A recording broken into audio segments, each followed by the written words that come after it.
जंगल में एक चालाक लेकिन बहुत ही दयालु खरगोश रहता था जिसका नाम गोलू था। गोलू दिखने में तो छोटा था लेकिन उसका दिमाग बिजली से भी तेज चलता था। उसी जंगल में एक बूढ़ा हाथी भी रहता था जिसका नाम भीम था। भीम बहुत समझदार था और जंगल के सभी जानवर उसे अपना पिता समान मानते थे और उसका सम्मान करते थे। एक दिन सुबह गोलू जंगल में घास के बीच गाजर ढूंढ रहा था। तभी उसने देखा कि माहौल कुछ बदला हुआ है। पक्षी शांत थे और हिरन इधर-उधर भाग रहे थे। बचाओ, कोई बचाओ, गोलू, भीम दादा, गजब हो गया। कल रात हमारा एक साथी गायब हो गया। वो घास चरने गया था और फिर कभी वापस नहीं आया। हाँ, हमारे झुंड का भी एक सबसे चंचल बंदर नहीं मिल रहा। हमने हर पेड़ छान मारा पर उसका कहीं पता नहीं। जरूर उस सूखे पेड़ वाले राक्षस ने उन्हें पकड़ लिया है। अब जंगल में डर की लहर फैलने लगी। धीरे धीरे सभी जानवर बूढ़े हाथी भीम के पास इकट्ठा होने लगे। शेर अर्जुन भी वहां अपनी गुफा से बाहर निकल कर आया।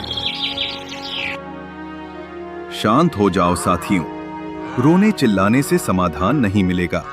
जिस तरह से हमारे साथी गायब हो रहे हैं, मुझे भी लगता है कि जंगल में कोई बहुत बड़ा और अनजाना खतरा आ गया है।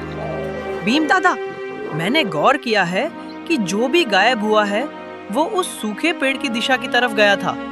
मुझे पक्का यकीन है कि ये सब उस सूखे पेड़ वाली जगह से ही जुड़ा है। पागल हो गए हो गोलू, कोई भी वहाँ नहीं जाता। सब जानते हैं कि वहाँ मौत का साया है। वहाँ जरूर कोई डरावना और खूंखार राक्षस रहता होगा जो जानवरों को एक निवाले में निगल जाता है। हमें तो ये जंगल छोड़ देना चाहिए। भागना हल नहीं है लोमड़ी बहन। अगर हम आज डर के मारे सच नहीं जानेंगे तो ये डर हमें ताउम्र डराता रहेगा। एक एक करके हम सब खत्म हो जाएंगे। हमें वहाँ जाकर देखना ही होगा। गोलू सही कह रहा है। मैं इस जंगल का राजा हूँ और मेरे रहते कोई राक्षस मेरे परिवार को नुकसान नहीं पहुँचा सकता। मैं साथ चलूंगा। आखिरकार हाथी भीम, शेर अर्जुन, लोमड़ी, बंदर और नन्हा गोलू मिलकर उस जगह जाने के लिए तैयार हो गए। शाम होते ही वे सब धीरे धीरे जंगल के उस रहस्यमय और प्रतिबंधित हिस्से की ओर बढ़ने लगे। जैसे जैसे वे आगे बढ़ रहे थे, पेड़ों के साए डरावने होते जा रहे थे। हवा बहुत तेज चल रही थी और पेड़ों की सूखी शाखाएं आपस में टकराकर ऐसी आवाजें कर रही थी जैसे कोई हंस रहा हो। और फिर जो उन्होंने देखा, वह देखकर उनके रोंगटे खड़े हो गए। वहां सूखे पेड़ की ओट में कई लोहे के मजबूत पिंजरे रखे हुए थे। उन पिंजरों में गायब हुए हिरन, बंदर और कई रंग बिरंगे पक्षी कैद थे। वे सब भूख और डर से कांप रहे थे। ये तो शिकारियों का बिछाया हुआ भयानक जाल है। वे हमारे दोस्तों को यहाँ से दूर ले जाने वाले हैं। तभी अचानक दूर से इंसानों के गंदे तरीके से हंसने की आवाज आई। शिकारी वापस आ रहे थे। अगर जानवर अभी पकड़े जाते तो वे भी हमेशा के लिए कैद हो जाते। साथियों, घबराओ मत। अगर हम अभी डरकर भाग गए तो अपने दोस्तों को कभी नहीं बचा पाएंगे। हमें लड़ना होगा। पर गोलू, वे इंसान हथियारों से लैस होंगे। हमें क्या करना चाहिए? हम अपनी एकता का इस्तेमाल करेंगे। बंदर भाई, आप फुर्ती से पेड़ों पर चढ़िए और पिंजरों को बांधने वाली रस्सियां काटिए।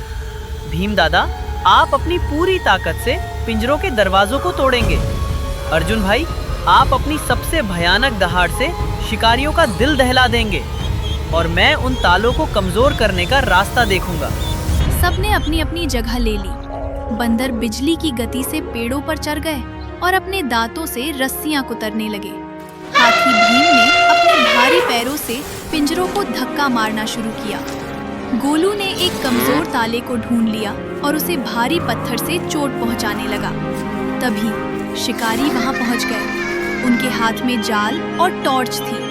अरे, ये क्या हो रहा है? ये जानवर यहाँ क्या कर रहे हैं? देखो, वे पिंजरे खोल रहे हैं। जल्दी करो, इन्हें पकड़ो। अब सबकी धड़कनें तेज हो गई थी। शिकारी आगे बढ़े ही थे कि तभी शेर अर्जुन ने अपनी पूरी शक्ति बटोरी और ऐसी दहाड़ मारी कि पूरी काली घाटी कांप उठी।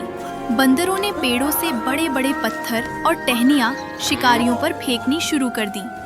अचानक इतने सारे जानवरों को एक साथ एक सेना की तरह हमला करते देख शिकारी बुरी तरह डर गए। उन्हें लगा कि आज वे जिंदा नहीं बचेंगे। भागो, यहाँ से भागो, ये जानवर हमें मार डालेंगे। शिकारी अपने हथियार और जाल वहीं छोड़कर जंगल से बाहर की ओर भाग खड़े हुए। कुछ ही देर में सारे पिंजरे टूट चुके थे। कैद किए गए सभी जानवर आजाद हो गए। सब एक दूसरे के गले लगकर खुशी से रोने और चिल्लाने लगे। पूरा जंगल आज उत्सव मना रहा था। गोलू बेटा, आज तुमने सिर्फ अपने दोस्तों को ही नहीं बल्कि पूरे जंगल के सम्मान को बचा लिया है। उस दिन के बाद काली घाटी के जंगल में एक नया नियम बन गया। कोई भी जानवर किसी छोटे जीव को कमजोर नहीं समझता था।